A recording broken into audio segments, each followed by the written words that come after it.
একের পর এক হামলায় মৃত্যুপুরী গাজায় এখন তীব্র মানবিক সংকট দেখা দিয়েছে। খাদ্য সংকট চরমে, প্রতিনিয়ত নতুন সংঘাত, একাধিক সীমান্ত ক্রসিং বন্ধ সহ সব ধরনের মানবিক সহায়তায় বাধা দেওয়ায় ভয়াবহ দুর্ভিক্ষের মুখে পড়েছে গাজাবাসী।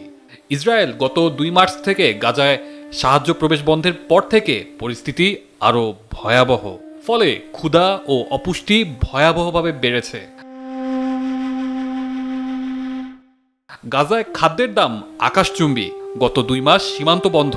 10 লাখ মানুষের 4 মাসের 1,16,000 টন খাবার সীমান্তে পড়ে আছে। একই সঙ্গে শত শত প্যালেট ভর্তি পুষ্টিকর ওষুধ ও চিকিৎসা সামগ্রী আটকে আছে। এমন পরিস্থিতিতে WFP এবং ইউনিসেফ জীবন রক্ষাকারী সহায়তা পৌঁছাতে প্রস্তুত, কিন্তু সীমান্ত বন্ধ থাকায় তারা কার্যত অচল হয়ে পড়েছে। 1 মাস আগে তাদের সব বেকারি বন্ধ হয়ে যায়, কারণ গমের আটা ও জ্বালানি শেষ হয়েছে। ইউনিসেফ এখনও পানি ও পুষ্টি সরবরাহ করছে, তবে থেরাপিউটিক খাদ্যের মজুতও প্রায় শেষের দিকে।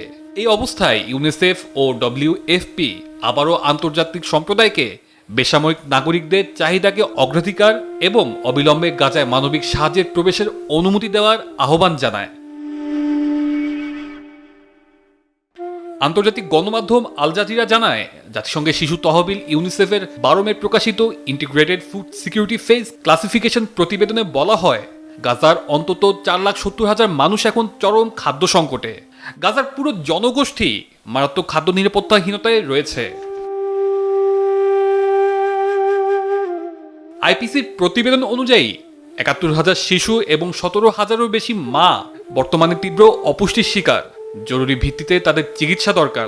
অথচ বছরের শুরুতে এই সংখ্যা অনুমান করা হয়েছিল 60,000-এ, যা ইতোমধ্যে ছাড়িয়ে গেছে।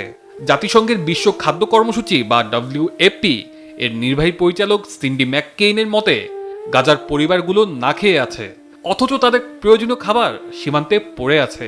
আমরা সেই খাবার তাদের পৌঁছাতে পারছি না, কারণ সহায়তার উপর সম্পূর্ণ নিষেধাজ্ঞা রয়েছে।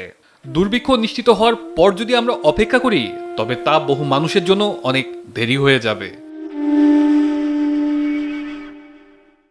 ইউনিসেফের নির্বাহী পরিচালক ক্যাথরিন রাসেলের মতে, দুর্ভিক্ষ হঠাৎ আসে না।